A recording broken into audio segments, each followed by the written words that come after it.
আসসালামু আলাইকুম ওয়া রাহমাতুল্লাহি ওয়া বারাকাতুহু নাহমাদুহু ওয়া নুসাল্লি আলা রাসূলিহিল কারীম আম্মা বাদ। দর্শক মণ্ডলী, আমাদের পড়াশোনা জীবনের ইবতেদায়ী, মাধ্যমিক, উচ্চ মাধ্যমিক সবটাই কেটেছে বাংলাদেশে এবং বাংলাদেশের পরিবেশে আমরা বড় হয়েছি।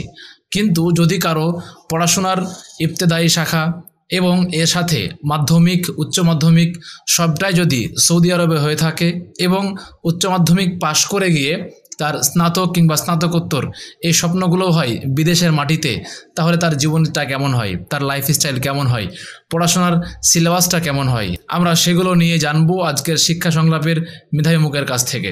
প্রিয় দর্শক, আপনারা দেখছেন হাদিস ফাউন্ডেশন শিক্ষা বোর্ডের সৌজন্যে আত্মাহিক টিভির পরিবেশনায় শিক্ষা সংলাপ। আজকের মেধাবী মুখ পর্ব, আমাদের সঙ্গে আজকের মেধাবী মুখ হিসেবে উপস্থিত আছেন হাফেজ আবদুল্লাহ আল আফিফ আল মাদানী। আমরা তার কাছ থেকে বিভিন্ন বিষয় জানবো ইনশাল্লাহ এবং জ্ঞান আহরণ করব। চলুন আজকে আমরা আমাদের আজকের মেধাবী মুখকে স্বাগত জানাই। আসসালামু আলাইকুম ওয়া রাহমাতুল্লাহ। ওয়ালাইকুম আসসালাম ওয়া রাহমাতুল্লাহি ওয়া বারাকাতুহু। কেমন আছেন? আলহামদুলিল্লাহ, আপনি কেমন আছেন? জি আলহামদুলিল্লাহ ভালো আছি। আমরা প্রথমে আপনাকে স্বাগত জানাচ্ছি এবং অসংখ্য ধন্যবাদ জানাচ্ছি, আপনি আমাদেরকে সময় দিয়েছেন আলহামদুলিল্লাহ, এবং আমরা আপনার কাছ থেকে জানবো অনেক কিছু। ধন্যবাদ আপনাকে, ধন্যবাদ হাদিস ফাউন্ডেশন শিক্ষা বোর্ডকে আমাকে আজকে প্রোগ্রামে আমন্ত্রণ করার জন্য ধন্যবাদ জানাচ্ছি। জি অসংখ্য ধন্যবাদ। আমরা আপনার কাছ থেকে অনেক জিনিস জানবো ইনশাল্লাহ। প্রিয় দর্শক, আপনারা দেখবেন এবং অন্যকে দেখার জন্য অধিক হারে শেয়ার করবেন। সে সঙ্গে যদি আপনার এই কেন্দ্রিক কোনো প্রশ্ন কিংবা কোনো মন্তব্য থেকে থাকে অবশ্যই সেটা কমেন্টে জানাবেন। চলুন আমরা আমাদের অতিথির কাছ থেকে তার পরিচয় এবং তার পরবর্তী জীবন সম্পর্কে জানার চেষ্টা করি। হ্যাঁ, যদি আমাদেরকে বলতেন আপনার নাম, পরিচয় যদি একটু বলতেন। আমার নাম আবদুল্লাহ আল আফিফ, আমার পিতার নাম হাফেজ আখতার মাদানী। আমার জন্মস্থান আলহামদুলিল্লাহ সৌদি আরব মদিনায় হয়েছে। আমার আব্বু যখন মদিনা ইউনিভার্সিটিতে ছাত্র ছিলেন তখন আমার আব্বু ফ্যামিলি নিয়ে গেছিলেন আচ্ছা মদিনায়, সেখানে তখন আমার জন্ম হয়েছিল। আচ্ছা, এরপর থেকে সেখানে বেড়ে ওঠা? না, আমার যখন বয়স 1 মাস 1.5 মাস তখন আব্বুর পড়া শেষ মদিনা ইউনিভার্সিটিতে। এরপরে আব্বু আমাদের নিয়ে দেশে চলে আসলেন। দেশে আসার পরে আমার আব্বু প্রায় বগুড়ায় 5 বছর একটা জবে ছিলেন, মাদ্রাসায় শিক্ষক হিসাবে। এরপরে আবার সৌদি আরবে গিয়েছিলেন দায়ী হিসাবে, দায়ী সেন্টার। আচ্ছা, তখন আমরা বাংলাদেশে ছিলাম। আব্বু একা একা গিয়েছিলেন, 1 বছর একা একা ছিলেন আব্বু ওই দায়ী সেন্টারে। তখন আবার 1 বছর পরে আমাদের সবাই আমরা সৌদি আরবে গেছি। এর মানে আপনার বয়স যখন 1 বছর হয় তখন আপনি আবার সৌদি আরবে? না, 5 বছর। 5 বছর, জি।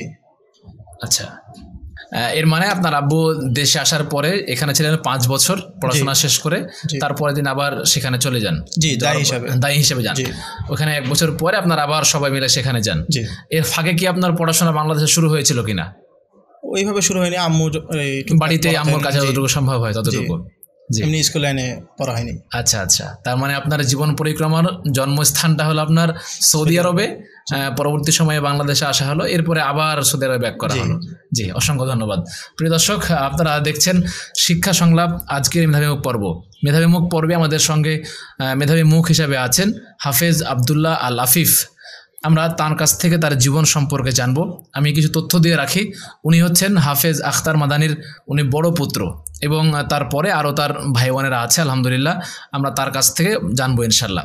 আর একটু বলে রাখি, এখানে আমাদের আজকের যিনি মেধাবী মুখ, তার বড় হওয়াটা এবং তার সমস্ত তার জীবনের অধিকাংশ সময়টা কেটেছে তার সৌদি আরবে, যার কারণে সে বাংলার তুলনায় আরবিতেই বেশি কথা বলতে অভ্যস্ত এবং বেশি কথা বলতে স্বাচ্ছন্দ্য বোধ করে। আমরা তার কাছ থেকে আজকে বাংলাতেই জানার চেষ্টা করবো ইনশাল্লাহ, যদিও একটু কষ্ট হয়ে যাবে তার জন্য। এরপরেও আমরা বাংলাতেই তাকে কথা বলার জন্য আমরা বেশি উদ্বুদ্ধ করবো ইনশাল্লাহ। আমরা ফিরছি তার কাছে। আমরা জানতে পারলাম যে আপনার সৌদি আরবে গিয়ে আপনি আবার পড়াশোনা শুরু করেন আপনার যখন বয়স 5 কিংবা আর একটু বেশি, সে সময়ে সেখানে গিয়ে আপনার শিশু থেকে যে শ্রেণীটা শুরু হয় আমাদের বাংলাদেশে, অনের আগে একটা হলো শিশু শ্রেণী যেটা আছে, অনেক জায়গায় প্লে আছে যেটা, তো সেইখানে কোন জায়গা থেকে শুরু হলো? আসলে আমি শিশু শ্রেণী পড়িনি, যেটা প্লে বলে আর কি। আচ্ছা, ওটা আমি সৌদি আরবে যেয়ে সরাসরি আমি ক্লাস 1-এ ভর্তি হয়েছিলাম। ক্লাস 1-এ সরাসরি? আর শিশুদের যে পড়া কায়দা, অক্ষর, এগুলো আমি আব্বুর কাছে শিখেছি। সেখানে ক্লাস অনেক কি পড়ানো হয়? আমি সৌদি আরবে যাওয়ার পরে ভর্তি হলাম। এই মাদ্রাসার নাম ছিল আব্বাদ বিন বিশির। আব্বাদ বিন বাশার? বিশির, বিশির এটা সাহাবীর নাম। আচ্ছা। তো ওটা হচ্ছে শুধু ইবতিদায়ী একটা মাদ্রাসা, ক্লাস 1 থেকে ক্লাস 6। কিন্তু আমরা সৌদি আরবের শিক্ষা প্রতিষ্ঠান 2 ভাগে ভাগ করতে পারি, একটা হচ্ছে আম, একটা হচ্ছে তাহফিজ। আচ্ছা, একটা আম, একটা তাহফিজ। জি, আম আমরা বলতে পারি যে সাধারণ পড়াশোনা। সৌদি আরবে মাদ্রাসা হচ্ছে 2 ভাগে ভাগ করা যায়, একটা হচ্ছে আম, একটা হচ্ছে তাহফিজ। তো আম হচ্ছে আর কি কোরআনের দিক বেশি ফোকাস দেয় না। আচ্ছা, যেটা আম সেখানে কোরআনের দিকে একটু গুরুত্ব কম দেওয়া হয়। জি, তবে কোরআন মুখস্থ করানো হয়তো। জি অবশ্যই। আর যেটা তাহফিজ সেখানে কোরআনটাকে বেশি প্রাধান্য দেওয়া হয়। তাহফিজের নিয়ম হচ্ছে আপনি ক্লাস 1 থেকে আপনার হাই স্কুল শেষ হওয়ার সাথে সাথে মুতাওয়াসসিতা, ক্লাস 9 শেষ হওয়ার সাথে সাথে আপনি কোরআন হাফেজ হয়ে যাবেন। আচ্ছা, মানে সিলেবাসটাই এরকম ভাবে করা যে তাহফিজ যারা পড়বে তারা শিশু থেকে শুরু করে 9 পর্যন্ত এই সময়টুকুর মধ্যে পুরো কোরআনটা মুখস্থ করে ফেলবে। জি, এইভাবে সাজানো। জি। আচ্ছা, আর যেটা আম যেটা বলছে, আম এটা আপনার কোরআন থাকবে সপ্তাহে একটা ক্লাস 2টা ক্লাস, তার সাথে সাথে আমের আর কি জেনারেল শিক্ষা বেশি। আচ্ছা, মানে সায়েন্স, ম্যাথ, আচ্ছা বুঝতে পেরেছি, মানে গুরুত্ব দেয় বেশি। যে ইংরেজি কিংবা ম্যাথামেটিক্স অথবা রসায়ন, পদার্থ, এই সমস্ত বিষয়গুলো এদিকে থাকে। আচ্ছা, এটা কি মানে একদম ইবতিদায়ী লেভেল থেকে শুরু হয় নাকি ইবতিদায়ী পার করার পরে শুরু হয়? না, ইবতিদায়ী থেকে। ইবতিদায়ী থেকে আপনার তাহফিজও আপনার এগুলো পড়ানো হয়, জেনারেল শিক্ষা পড়ানো হয়। আপনার তাহফিজও আপনার ম্যাথ থাকবে, আপনার সায়েন্স থাকবে, সব কিছু থাকবে। কিন্তু ধরেন আমে আপনার সায়েন্সটা আপনার 4 ঘন্টা সপ্তাহে, তাহফিজে আপনার 3 ঘন্টা। আচ্ছা, এরকম আর কি ঘন্টাটা কমানো হয় অথবা সাবজেক্টের পরিমাণটা কমানো হয়, কিন্তু সব সাবজেক্টই থাকে। আমে যেগুলো সাবজেক্ট থাকে তাহফিজে সেগুলোই সাবজেক্ট থাকে, কিন্তু তাহফিজে শুধু কোরআনের গুরুত্ব বেশি, তাজবিদের গুরুত্ব বেশি, তাফসিরের গুরুত্ব বেশি, দ্বীনের শিক্ষার গুরুত্ব বেশি। আচ্ছা, বুঝতে পেরেছি। যদি বিষয়টা আমি পরিষ্কার করে বলি, ব্যাপারটা এরকম দাঁড়ায় যে পড়াশোনার সিলেবাসটা, কারিকুলামটা 2 রকমভাবে বিভক্ত। একটা হচ্ছে আম আর একটা হচ্ছে তাহফিজ। তো যেটা আম এবং তাহফিজ উভয়ের সিলেবাস প্রায় কাছাকাছি বা একই রকম বলা যেতে পারে, কিন্তু যেটা তাহফিজ সেখানে কোরআনটাকে বেশি গুরুত্ব দেওয়া হয়, আর যেটা আম সেগুলোতে কোরআনটা একটু কম দেওয়া হলে অন্যগুলো দেওয়া হয়। তবে উভয়টাতে কিন্তু কোরআন এবং সাবজেক্টগুলো সেম থাকে, শুধু পড়াশোনার সময়টা বলি কিংবা পড়াশোনার যে লেন্থ বা সিলেবাস এইটার কম বেশি থাকে। জি জি জি, অসংখ্য ধন্যবাদ। মানে এটা একদম ইবতিদায়ী থেকে শুরু করে উচ্চ লেভেল পর্যন্ত। জি, একদম মুতাওয়াসসিতা শেষ পর্যন্ত ক্লাস 9। আপনি শুরু করলেন কোনটা? আমি আব্বাদ বিন বিশির এই মাদ্রাসাটা ছিল হলো আম লাইনের মাদ্রাসা, কোরআনের গুরুত্ব কম ছিল। এরপরে ক্লাস 2 আমি আরেকটা মাদ্রাসায় ট্রান্সফার হলাম। মাদ্রাসার নাম হচ্ছে আবু আমর আল বাসরি। ওমর আল বাসরি? আবু আমর আল বাসরি। জি, এটা একটা কারির নাম। আচ্ছা, তো ওইখানে ওই মাদ্রাসাটা ছিল তাহফিজ মাদ্রাসা। তাহফিজ, ওইখান থেকে আমার কোরআনের মুখস্থ শুরু আর কি। আচ্ছা, তাহলে আপনি 1 বছর পড়লেন এইখানে আম যেটা, জি, আর পরবর্তীতে তাহফিজে ভর্তি হলেন? জি, তাহফিজে ভর্তি। আচ্ছা, তাহফিজে ভর্তি হয়ে ওটা কি আপনি ইবতিদায়ী শেষ করলেন?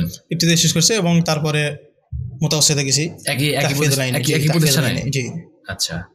এরপরে সেখান থেকে আস্তে আস্তে উচ্চ মাধ্যমিক শেষ হয়েছিল। এরপরে থানাউইয়া আমি মাহাদুল ইলমি ঢুকছিলাম। মাহাদুল ইলমি এটা আপনার শুধু দ্বীনের সাবজেক্টের উপর গুরুত্ব দেয়।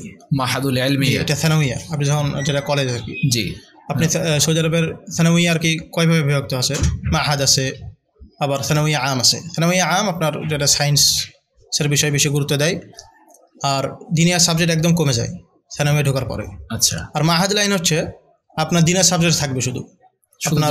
জি, আর সায়েন্স ম্যাথ এগুলা বাদ হয়ে যাবে। জি, থানাউইয়া এটা থানাউইয়ার হাই স্কুল পর্যন্ত সবার একই সিলেবাস।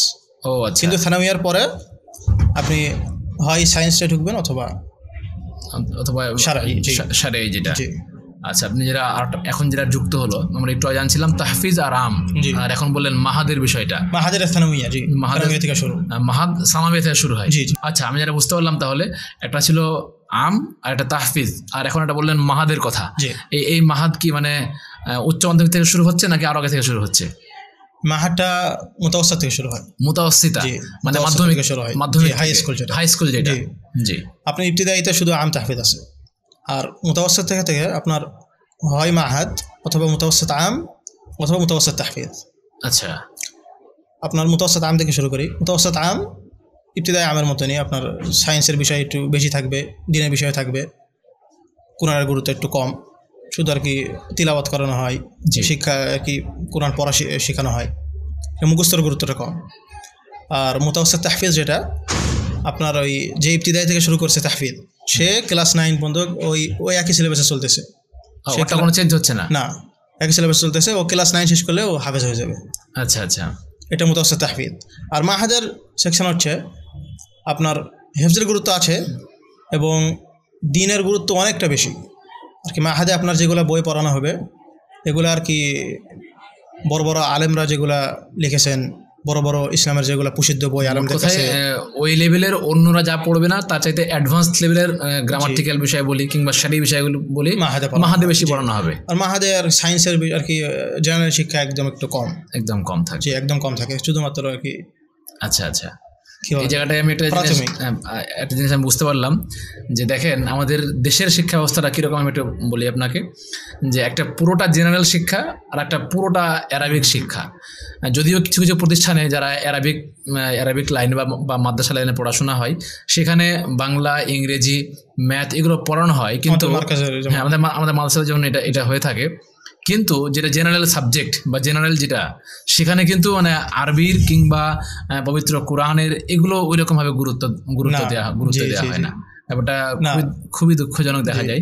সৌদি আরবে এটা না, সৌদি আরবে আমে ঢোকেন, তাহফিজে ঢোকেন, মাহাদে ঢোকেন, আপনার দ্বীনের শিক্ষা আপনার সাথে থাকবে। আপনি একদম ভার্সিটি না শেষ হওয়া পর্যন্ত আমি ডাক্তার হই, ব্যারিস্টার হই, আমি যাই হই না কেন আমার মধ্যে দ্বীনের শিক্ষাটা এটাই থাকবেই। কিন্তু আপনি যদি দ্বীনে ঢোকেন আপনার মাঝে মাঝে আর কি উচ্চ লেভেলে গেলে আপনার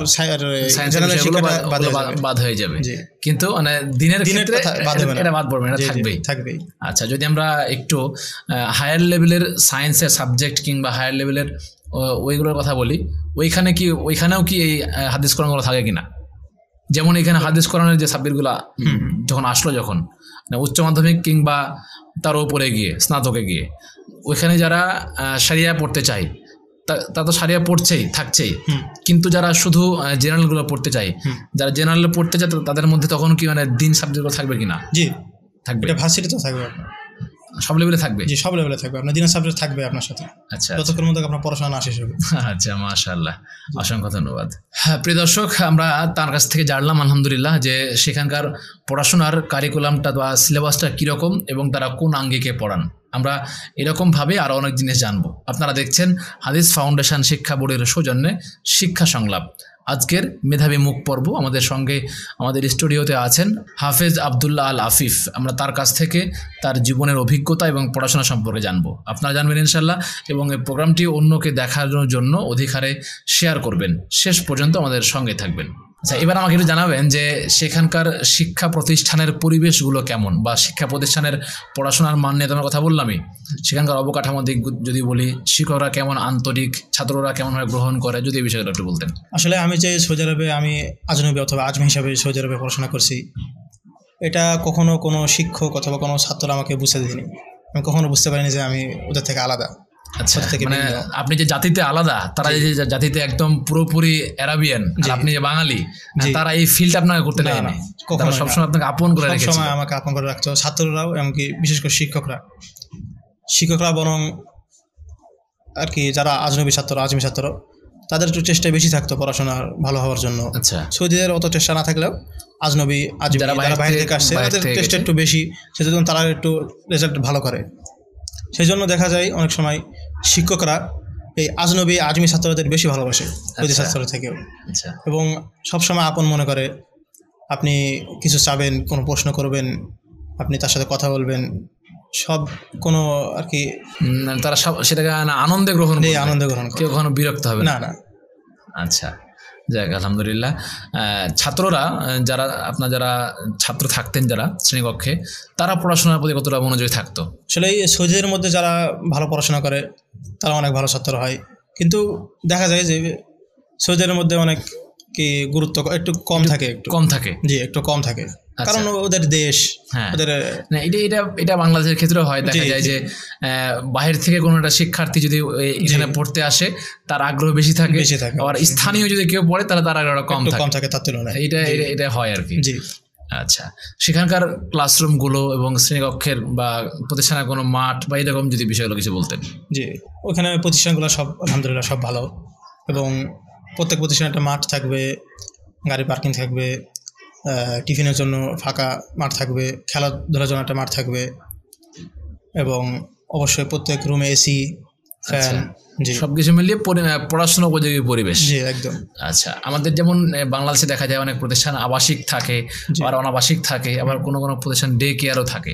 তো সেখানকার কি এরকম কোনো সিস্টেম আছে নাকি সবগুলোই? না, সব আনাবাসিক। সব আনাবাসিক? জি, আবাসিকের কোনো সিস্টেম না, না সিস্টেম নেই। আচ্ছা, এটা কি শুধু মাধ্যমিক উচ্চ মাধ্যমিকের ক্ষেত্রে নাকি হায়ার লেভেলে গিয়েও এরকম? সানাউইয়া পর্যন্ত, এরপর ইউনিভার্সিটিতে তখন তো হল থাকছে। জি, থাকছে। জি, জাযাকাল্লাহু খাইরান। আমরা জানতে পারলাম আপনার কাছ থেকে, আলহামদুলিল্লাহ। যদি আমাকে একটু বলতেন যে প্রতিষ্ঠান যখন থেকে শুরু হয়, যখন শিক্ষার্থীরা সেখানে আসে, সেখানে আসা থেকে নিয়ে আবার সেখান থেকে ফিরে আসা পর্যন্ত একটু লম্বা সময় তারা সেখানে অতিবাহিত করে, এই সময়ের মধ্যে তারা কোন সময়ে কি করে, তাদের শুরু হয় কিভাবে এবং যখন চলে আসে তখন কিভাবে হয়, যদি একটু বিস্তারিত বলতেন। সৌদি আরবে মাদ্রাসা শুরু হয় সকাল 7টা। সকাল 7টায়? জি, 7টা থেকে কোনো কোনো মাদ্রাসা 6:30, 6টা, 6টা 7টার মধ্যেই শুরু হয়ে যায়। আচ্ছা, দুপুর 1টা পর্যন্ত। 1টা? জি, আমরা সকালে যে প্রথমে পিটি হবে, একটু আর কি শরীর চর্চা হবে। জি, ব্যায়াম করানো হয়। এরপরে ক্লাস শুরু, প্রত্যেক ক্লাস 45 মিনিট, এবং এরকম 7টা ক্লাস প্রতিদিন। 7টা ক্লাস? জি। ক্লাসের কতক্ষণ সময় থাকে? 45 মিনিট। জি। আবার একটা ক্লাস 8টা ক্লাসের মাঝে 5 মিনিট বিরতি। প্রত্যেকটা ক্লাসের মাঝখানে 5 মিনিট করে ব্রেক থাকে? জি, ব্রেক থাকে। আচ্ছা আচ্ছা। আবার 2টা টিফিন থাকে এর মাঝে। এর মধ্যে 2টা টিফিন? 2টা টিফিন, জি। মাশাআল্লাহ। আমাদের তো এখানে দেখা যায় যে সকাল থেকে নিয়ে ক্লাস হয় দুপুর পর্যন্ত, এর মধ্যে শুধু একটা টাইমে টিফিন থাকে। আবার অনেক জায়গায় দেখা যায় যে কোনো টিফিনের ব্যবস্থা থাকে না, বা মাঝখানে কোনো ব্রেক থাকে না। এখানে 2টা টিফিন থাকে, এবং জোহরের সালাতের সময় জোহরের সালাত আদায় করে তারপর আবার ক্লাস করতে হয়। ওখানে জোহরের সালাত কয়টায় হয়? ওখানে 12টায়। 12টায় জোহরের সালাত? 12:30টার মধ্যে নামাজ পড়া হয়। আচ্ছা, তাহলে নামাজের পরে আর একটা ক্লাস হয়? একটা ক্লাস বাকি থাকে শুধু? শীতকালে একটা বাকি থাকে, আর গরমকালে 7টা ক্লাস করে নামাজ পড়ে ছুটি। ও আচ্ছা, যখন দিন বড় হয় সে সময় সালাত পড়ে তারপরে ছুটি হয়। জি জি। যাক, আলহামদুলিল্লাহ, আমরা বুঝতে পারলাম তাহলে বিষয়টা। এবং পড়াশোনার ফাঁকে যে গ্যাপ দেওয়ার বিষয়টা, মেন্টালি কিন্তু এই গ্যাপটা প্রয়োজন। জি, তার কারণ যে 45 মিনিট টানা ক্লাস যিনি করালেন বা যারা করলো, উভয়েরই কিন্তু একটা কিছুক্ষণ বিশ্রাম প্রয়োজন পড়বে, এবং মেন্টালি যে ফ্রেশনেস প্রয়োজন সেটা তারা সেখান থেকে পাবে। জি, হ্যাঁ, অসংখ্য ধন্যবাদ। যদি আমাকে এটা বলতেন যে আপনি যে হিপস কমপ্লিট করেছেন, তাই না, আপনার হিপস তো একদম শুরু থেকে শুরু হয়েছিল, আপনি যেটা বলছিলেন যে 2য় শ্রেণী থেকে, তো এটা শেষ হয়েছিল আপনার কোন শ্রেণীতে গিয়ে? আচ্ছা, আমি যদি তাহফিজা সিলেবাসে হিপসটা করতাম তাহলে আমার হিপস শেষ হতো ক্লাস 9-এ। আচ্ছা, মানে যদি আপনি একাডেমিক্যালি শেষ করতেন তাহলে ক্লাস 9-এ শেষ হতো? জি, কিন্তু সৌদি আরবে প্রত্যেক এলাকায় একটা আসরের পর একটা জামিয়া থাকে, জামিয়া বলে প্রতিষ্ঠান, এটা শুধু কোরআন হিফজের জন্য। ও আচ্ছা, না সৌদি আরবে প্রত্যেক এলাকায় থাকবে এটা। আসরের পর থেকে কোনো কোনো প্রতিষ্ঠান মাগরিব পর্যন্ত, কোনো কোনো প্রতিষ্ঠান ঈশা, কোনো কোনো প্রতিষ্ঠান রাত 10টা পর্যন্ত, এটা শুধু কোরআনের জন্য, কোরআন হিফজের জন্য, শুধু কোরআন হিফজ। জি, আসলে এই মাদ্রাসা যেগুলো তাহফিজ, যেগুলো কোরআন মুখস্থ করানো হয়, ওইখানে রিভিশনটা হয় না। আপনি ক্লাস 2তে ধরেন 2 পারা মুখস্থ করলেন, এটা ক্লাস 3তে আপনার পড়ানো হবে না। ও, ক্লাস 3তে যেটা মুখস্থ করলেন ক্লাস 4-এ ওরা রিভিশন করা হবে না। সেই জন্য যারা ক্লাস 9 পর্যন্ত হেফজ কমপ্লিট করে অটোমেটিক সিলেবাস হিসাবে, তার ইয়ারটা কিন্তু থাকে না। থাকবে? অবশ্যই থাকবে না, না থাকারই কথা। জি, না থাকারই কথা, কারণ সে ক্লাস 2-এ কি মুখস্থ করছে। সেই জন্য মানুষরা আসলে পরে হালাকায় ঢোকে। হালাকা বলে আমরা যেটা মক্তব বলি। আচ্ছা, মক্তবে আপনার মোরাজা থাকবে, রিভিশন। জি, রিভিশন থাকে, এবং রিভিশনের সাথে সাথে আপনার তাসবিত থাকে। তাসবিত বলতে কি, আপনি যে মুখস্থ করছেন 1 পৃষ্ঠা, ওই 1 পৃষ্ঠার আগের 10 পৃষ্ঠা যেটা। ও, বুঝছেন? আর রিভিশনটা আজকে নতুন যে পড়াটা হলো তার আগের 10 পৃষ্ঠা। জি, এটাকে তাসবিত বলা হয়। তাসবিত, জি, আর কি মজবুত করার জন্য। আচ্ছা, মুখস্থটা মজবুত করার জন্য আপনি 1 পৃষ্ঠা মুখস্থ করলেন, ওই পিছন থেকে 1 পৃষ্ঠা ডিরেক্ট করে 10 পৃষ্ঠা হয়ে গেল, আবার নতুন একটা 1 পৃষ্ঠা মুখস্থ করবে। আচ্ছা, আর রিভিশন যেটা প্রথম মোরাজা, ওটা তো আছেই। ওটা আপনি ধরেন 20 পারা মুখস্থ, আপনি প্রতিদিন 1 পারা রিভিশন করতে আসেন। আর তাসবিত হচ্ছে যে মুখস্থর আগে 10 পৃষ্ঠা। আমরা এই হালাকায় যে আসরের পরে আমাদের শুরু হতো মোরাজা দিয়ে, রিভিশন দিয়ে শুরু হতো। আপনার 20 পারা মুখস্থ, আপনি 1 পারা শোনাবেন, এরপরে তাসবিহ শোনাবেন, মুখস্থের আগে যে 10 পৃষ্ঠা ওটা শোনাবেন, এরপরে আপনার নতুন মুখস্থটা শোনাবেন। আচ্ছা, হেফজ যেটা নতুন পৃষ্ঠা একাডেমিক্যালি ওইটা পড়তেন, আবার এক্সট্রা সময় আসরের পরে গিয়ে আপনি এটা পড়তেন। জি জি। আচ্ছা, এই জন্য আপনার হেফজটা দ্রুত কমপ্লিট হয়েছিল। জি, ওইখানে আপনাকে আর কি জামইয়া যেটা হালাকা আসরের পরে আপনাকে দিনে 1 পৃষ্ঠা 2 পৃষ্ঠা করে মুখস্থ করতে হয়। আচ্ছা, আবার তার সাথে রিভিশনও হয়। তাহলে এইটা আপনার সেই জন্য আমি ক্লাস 6 আলহামদুলিল্লাহ কমপ্লিট করছিলাম। 6 শেষ হয়ে গেছিল। যাক আলহামদুলিল্লাহ, মানে মোটামুটি 4 বছরের মতো সময় লেগেছিল তাহলে এই সময়টা করতে। যাক আলহামদুলিল্লাহ।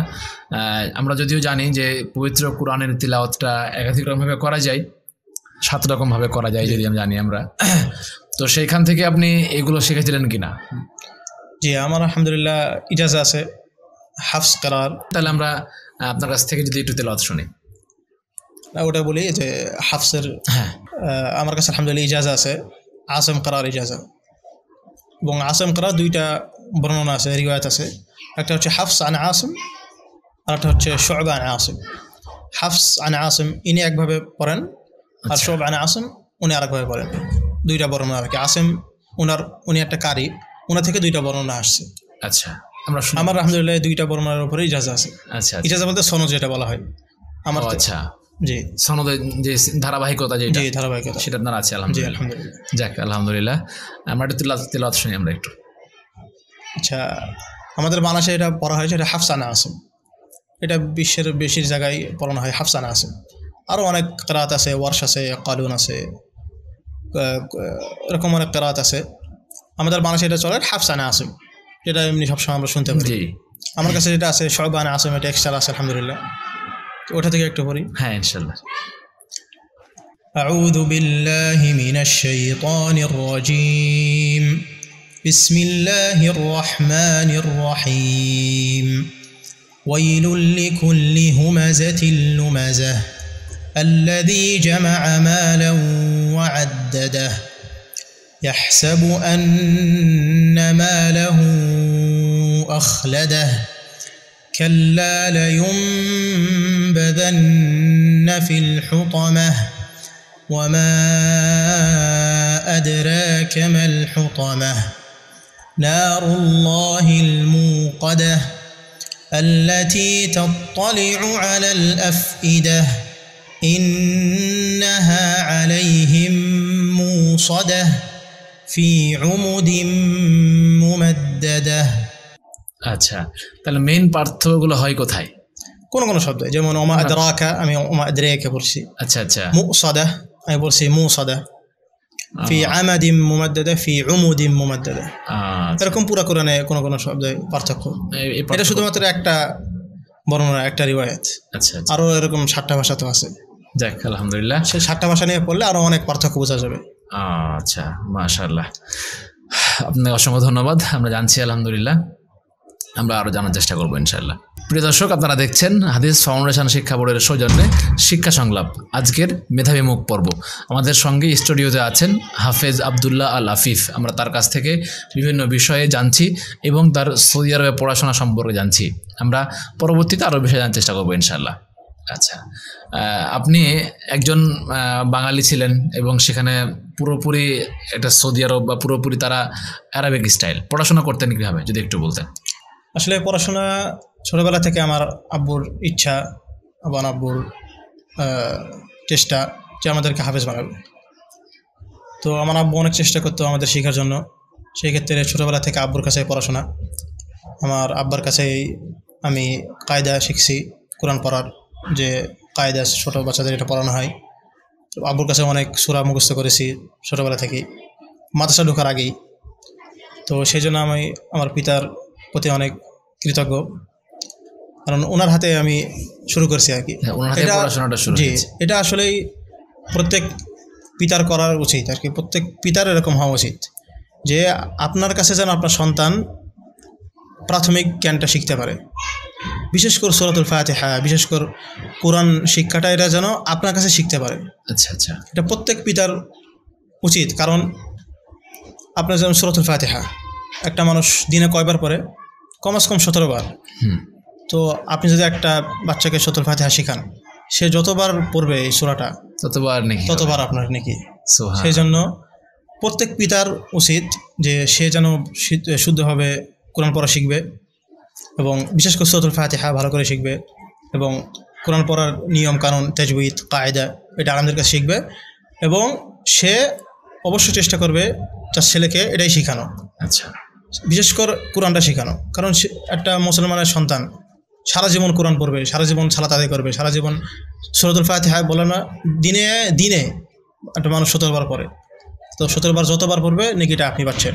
আমরা চেষ্টা করি যে আমি সন্তানকে বাসায় এই অঙ্ক শিখাই, কে বলে ইংরেজি শিখাই, বাংলা শিখাই, কিন্তু কোরআনের দিকে আসলে কম হয়ে যায়। জি আলহামদুলিল্লাহ, মানে এই জায়গাটাই আমাদের দেশের অনেক মানুষ মানে বিভিন্ন রকম দিক দিয়ে সন্তানকে যে সময় দেওয়ার যে বিষয়টা এটা অনেকের হয়ে ওঠে না, অনেকে এটা ফলো করেন না। এবং এমনকি দেখা যায় যে যে পিতামাতারা সময় দেন তারা নিজেরাও এই কোরআনটা ভালো মতো পড়তে পারেন না। কি করে যে সন্তানকে কোরআন শেখার জন্য হুজুর নিয়ে আসে। হ্যাঁ জি, একটা হুজুর নিয়ে আসে। কিন্তু আপনি যদি ওনাকে ওই সন্তানকে সূরাতুল ফাতিহাটা শেখাতে পারেন, আপনি হিসাব করেন তাহলে আপনাকে কত নেকি। আবার ওই সন্তানকে শেখাবে সূরাতুল ফাতিহা, সব নাকি আপনার। কিন্তু আপনি যদি হুজুরকে দিয়ে দেন তাহলে আপনার মানে ওই সবের জায়গাটা কমে আসলো। আমরা সদকা জারিয়া মনে করি, একটা টিউবওয়েল দেওয়া, একটা ফ্যান দেওয়া মাদ্রাসায়, কিন্তু আসলে এটা যে সদকা জারিয়া এটা আমরা ভুলে যাই। জি যাক আলহামদুলিল্লাহ, তাহলে আমরা বুঝতে পারলাম যে আপনার পড়াশোনার ক্ষেত্রে আপনার আব্বু আপনাকে যথেষ্ট সহযোগিতা করেছেন আলহামদুলিল্লাহ। এখানে আর জিনিস জিজ্ঞেস করতে চাই, সেটা হচ্ছে যে ওইখানকার যে পড়াশোনা সবগুলোই কি মানে ক্লাসে কমপ্লিট করা হতো নাকি বাড়িতে এসে আপনাকে আবার পড়াশোনা করতে হতো? এক্ষেত্রে কোন জটিলতা তৈরি হতো কিনা? আসলে আমরা প্রথমে যে বলছিলাম যে শিক্ষকরা অনেক আন্তরিক, শিক্ষকদের পুরোপুরি চেষ্টা ছিল ক্লাসে যে ছাত্রর যেন আমার কাছ থেকে কিছু নিতে পারে, শিখতে পারে। সেজন্য আর কি এক্সট্রাভাবে টিউশন পড়া দরকার পড়তো না, বাড়িতে সে আলাদাভাবে পড়ার কোনো ওরকম টাইমও ছিল না। আমার একটা পর্যন্ত মাদ্রাসা থাকতো, এরপরে বাসায় আসতাম, এরপর আবার হালাকা যেটা মক্তব আসরের পর থেকে, ওটা মাঝে মধ্যে রাত 10টা পর্যন্ত মাঝে মধ্যে ঈশা পর্যন্ত থাকতে হতো।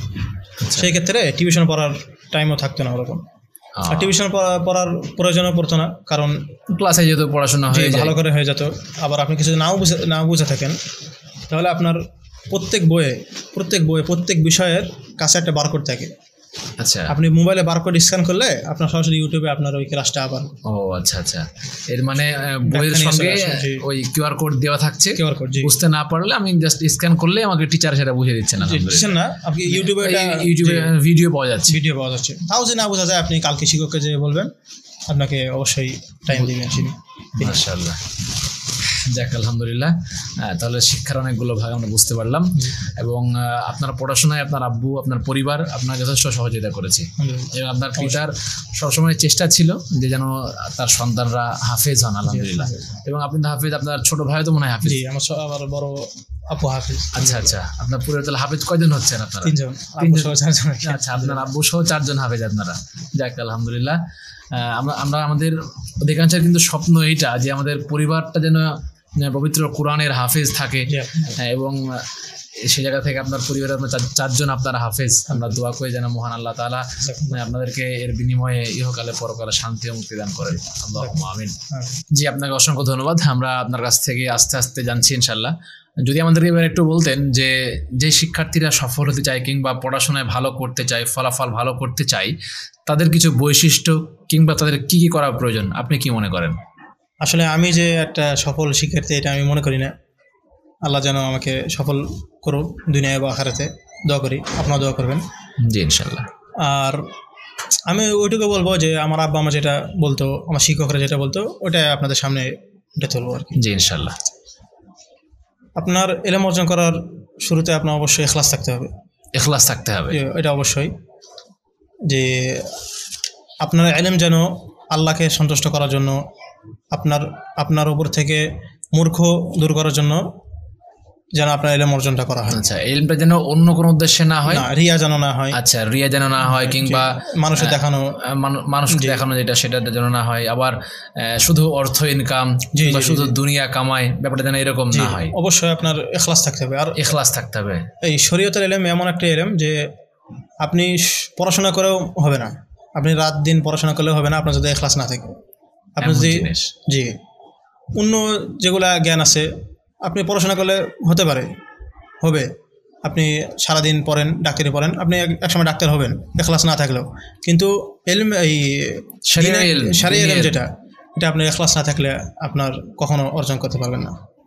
ইখলাসের সাথে সাথে আমাদের উস্তাদরা বলতো যে ইলমের জন্য 3টা জিনিস জরুরি দরকার। একটা হচ্ছে তালেব ছাত্র, মুআল্লিম শিক্ষক, তারপর হচ্ছে কিতাব বই। এই 3টা থাকলে আপনি এক সময় একটি সফল শিক্ষার্থী হতে পারবেন অবশ্যই, কিন্তু ধৈর্য ধারণ করতে হবে। কি? একটা শিক্ষক, ছাত্র, বই। জি, এই 3টা জিনিস থাকলে আপনি অবশ্যই একটা সফল শিক্ষার্থী হতে পারবেন, কিন্তু ধৈর্য ধারণ করতে হবে। আচ্ছা, এই ধৈর্য আমাদের মধ্যে আসলে এখন কমে গেছে ছাত্রদের মধ্যে।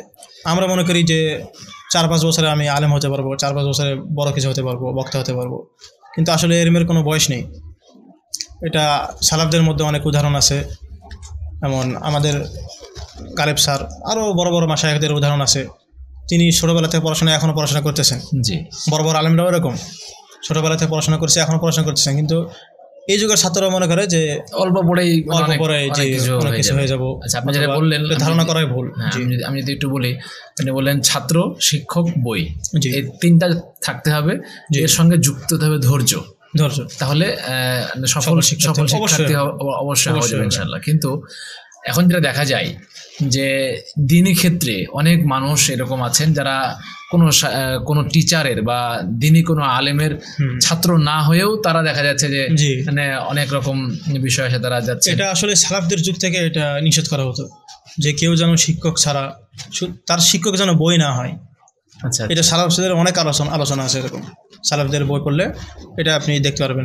ছাত্রদের বলতো তোমার উস্তাদ যেন তোমার বই না হয়, তোমার শিক্ষক যেন তোমার বই না হয়, তোমার একটা বই থাকবে, তার সাথে শিক্ষক থাকতে হবে। আচ্ছা, তার কারণ অনেক জিনিস তো বইয়ের মধ্যে না থাকতেও পারে, থাকলেও আপনি যেভাবে বুঝতে হবে বুঝতে পারবেন না, বোঝা যাবে না। জি, আলেম থাকলে আপনাকে এটা বুঝবে, এইখান থেকে এটা বুঝতে পারবেন। লাইন আমি পড়লাম, ওটা পড়ার পর আমি বুঝলাম আমার মতো করে, তাহলে তো হবে না, তাহলে তো হবে না। আমাদের আহলে হাদিসদের বৈশিষ্ট্য কি? কুরআন এবং সহিহ হাদিস থেকে নেওয়া, কাদের বুঝ দিয়ে? সাহাবীদের বুঝ নিয়ে, সালাফদের বুঝ নিয়ে। আপনি যদি সরাসরি কুরআন হাদিস থেকে বুঝ নিতে চান, অবশ্যই আপনি পথভ্রষ্ট হবেন। আচ্ছা আচ্ছা, সালাফদের অনুসরণ করতে হবে, আলেমদের অনুসরণ করতে হবে। জি, আপনি চমৎকার কথা বলেন একটা, আলহামদুলিল্লাহ। এবং আমরা আপনার উস্তাদ এবং আপনাদের অগ্রজ যারা আছেন তাদের সবার জন্য দোয়া করি, আল্লাহ যেন সবাইকে তৌফিক দান করেন। আর আমরা অনেক সময় মনে করি সফল শিক্ষার্থী হওয়া মানে ভালো রেজাল্ট করা, বড় একটা বক্তা হওয়া, বড় একটা দায়ী হওয়া। এটা আসলে ভুল ধারণা। এটা একটা আসলেই শয়তানের একটা ওয়াসওয়াস। আচ্ছা, দ্বীনি ইলম এমন একটা ইলম যে আল্লাহ বলিনি যে তুমি আলেম হলে তোমাকে এসো, তুমি বক্তা হলে তোমাকে এসো। মান সালাকা তারিকান ইয়ালতামিসু ফিহি ইলমান, যে ইলমের রাস্তায় উঠার সাথে সাথে আপনার সাহালাল্লাহু বিতারিকিল জান্নাত, তার জান্নাতের রাস্তা সহজ হয়ে গেল, সহজ করে দেবেন আল্লাহ তাআলা। আপনি বলিনি যে আলেম হলে আপনার জান্নাতের রাস্তা সহজ হয়ে যাবে। আপনি শুধু ইলমের রাস্তায় উঠলেই আপনার জান্নাতের রাস্তা সহজ হয়ে যাবে। জি, মাশাআল্লাহ। তো আমরা অনেকে মনে করি যে মদিনা থেকে পড়ে আসলো, কিছু বক্তব্য দিতে পারে না, অথবা বড় কিছু হতে পারলো না। এটা কি অনেক ছাত্রদের মন ভেঙে যায়। আসলে মন ভাঙার বিষয় না, আপনি ইলম অর্জন করতেই থাকবেন, আপনার মনে করবেন যে আপনার সব চলবে। মোট কথাই যে আমাদের এটা ভুল ধারণা যে আমরা মনে করি যে কোনো ব্যক্তি মাদ্রাসায় পড়ছে অথবা সৌদি আরবে পড়াশোনা করছে, কোনো ইউনিভার্সিটিতে পড়াশোনা করছে, তার মানে আমরা মনে করি যে ও একটা বড় আলেম, মুফতি হতে হবে, এরকম কিছু। এটা ভুল ধারণা। আসলে আমাদের ইলম অর্জন করাটাই আসলে মুখ্য বিষয় হবে। জি, জাযাকাল্লাহু খাইরান, আমরা চমৎকার বলেন আপনি। এবং আমরা আপনার কাছ থেকে নতুন একটা জিনিস জানতে পারলাম, সেটা হচ্ছে যে আমরা মনে করি মানুষজন সৌদি আরব থেকে পড়াশোনা করে আসলো কিংবা দেশের বড় কোনো মাদ্রাসায় পড়াশোনা করলো, এর মানে এরপরে যদি ওই ব্যক্তিটা ভালো বক্তব্য দিতে না পারে কিংবা মানুষের সামনে দাঁড়িয়ে দুটো কথা বলতে না পারে, এরকম যদি কাজ করতে না পারে, তাহলে তাকে আমরা মনে করি যে এই ব্যক্তি অসফল, এই ব্যক্তি দ্বারা কোনো কিছু হবে না। ব্যাপারটা কিন্তু এরকম নয়। কিন্তু আল্লাহর কাছে আপনি যেটা বলছেন যে সে ব্যক্তি তার জ্ঞান দিয়ে সে চেষ্টা করলো, এর মাধ্যমে সে আল্লাহর কাছে প্রিয় পাত্র হতে পারে।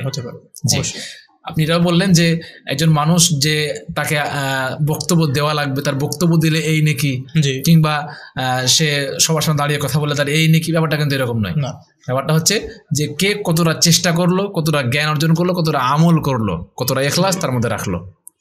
সৌদি আরবে আমরা যদি উদাহরণ দেখতে চাই যে অনেক বড় বড় আলেম আছে, সাধারণ মানুষরা তাদেরকে চেনে না, অনেক বড় বড় আলেম, কিন্তু আলেমরা কি করে, তার কাছে একটা ছাত্র বসলো, ছাত্ররা ভালো করে শেখালো, ওই ছাত্র আবার মানুষের কাছে পরিচিত হলো। কিন্তু আসলে ওই ওই ওই ছাত্র যে মানুষদের হিদায়ত দিচ্ছে, মানুষরা ওর কথা থেকে আর কি হিদায়ত পাচ্ছে, ওই সব কিন্তু শুধু ওই উনি পাবে না, ওনার শিক্ষক পাবেন, কিন্তু শিক্ষককে মানুষের চেনে না, কিন্তু উনি যে বড় আলেম, ওনার কাছ থেকে অনেক বড় বড় ছাত্র বের হয়েছে, তারা আলহামদুলিল্লাহ দাওয়াতের কাজ করছেন। জি, আমরা এটা ভুল ধারণা যে আমি এলে মনোযোগ করছি মানে আমার জন্য মানুষ জমা করতে হবে, আমার জন্য মানুষ আনতে হবে, আমি বক্তব্য দেবো, এটা ভুল ধারণা।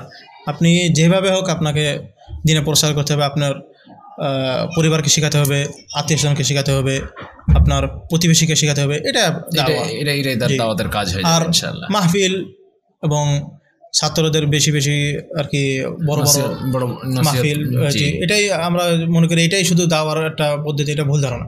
দাওয়ার অনেক পদ্ধতি আছে।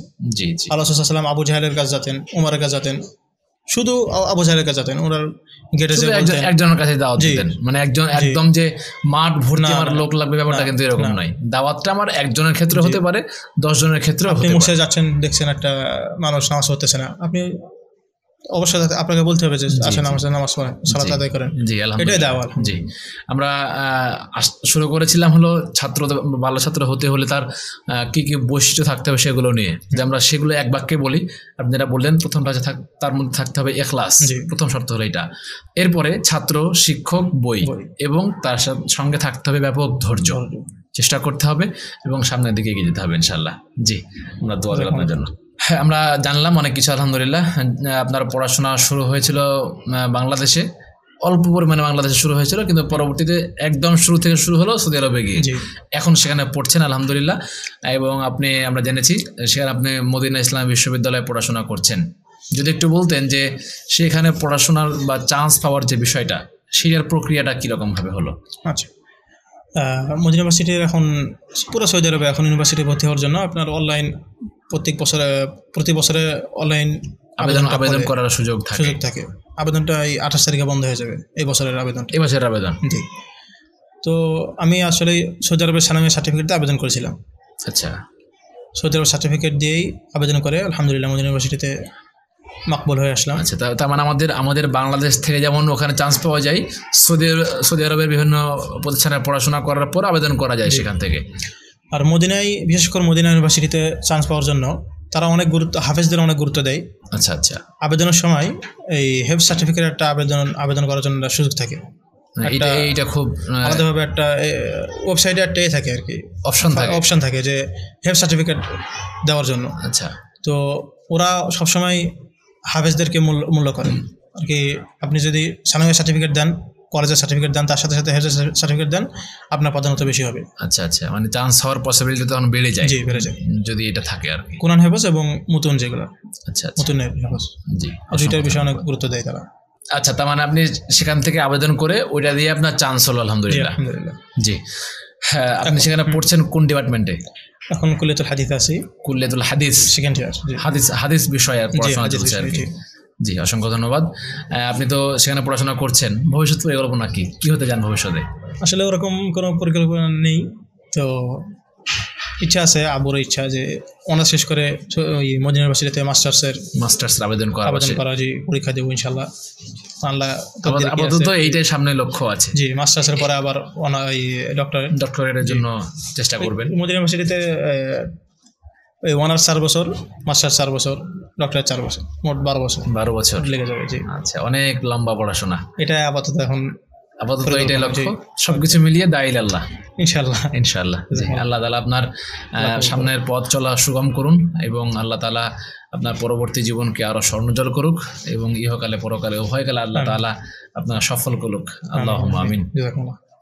আচ্ছা, আমরা শেষ করব। যদি আমাদের দর্শকদের উদ্দেশ্যে আপনার কিছু বলার থাকে। দর্শকদের উদ্দেশ্যে বলবো, আমি অনেকক্ষণ কথা বললাম আলহামদুলিল্লাহ। তো আমার কথা যদি কোনো ভুল ত্রুটি থাকে অবশ্যই ক্ষমা সুন্দর দৃষ্টিতে দেখবেন, এবং অবশ্যই সবাই আমাদের জন্য দোয়া করবেন, সামনে যেন ভালো কিছু করতে পারি। আমাদের পরিবারের জন্য দোয়া করবেন, আমার আব্বার জন্য দোয়া করবেন, সবার জন্য দোয়া করবেন। জাযাকুমুল্লাহ খাইর। বারাকাল্লাহু ফিকুম।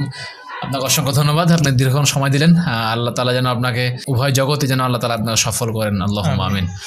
প্রিয় দর্শক, আপনারা দেখছিলেন হাদিস ফাউন্ডেশন শিক্ষা বোর্ডের সৌজন্যে শিক্ষা সংলাপ। আজকের মেধাবী মুখ পর্বে আমাদের সঙ্গে অতিথি হিসেবে ছিলেন হাফেজ আবদুল্লাহ আল আফিফ। আমরা তার কাছ থেকে মদিনায় পড়াশোনা এবং মদিনার শিক্ষা সিলেবাস আমরা এই সমস্ত বিষয়ে জানছিলাম। আলহামদুলিল্লাহ, আমরা তার জন্য দোয়া করি, এবং যারা দেখছিলেন, যারা শুনছিলেন, তাদের সবাই যেন দোয়া করি যেন মহান আল্লাহ তাআলা আমাদের সবাইকে এর বিনিময়ে সফলতা দান করেন, আল্লাহুম্মা আমিন। আজকের পর্বটি দেখার জন্য জানাচ্ছি অসংখ্য ধন্যবাদ। সে সঙ্গে সামনের পর্ব দেখার আহ্বান জানিয়ে আজকের পর্বটি এখানে শেষ করছি। সুবহানাকাল্লাহুম্মা ওয়া বিহামদিকা আশহাদু আল্লা ইলাহা ইল্লা আনতা আস্তাগফিরুকা ওয়া আতুবু ইলাইক। আসসালামু আলাইকুম ওয়া রাহমাতুল্লাহি ওয়া বারাকাতুহু।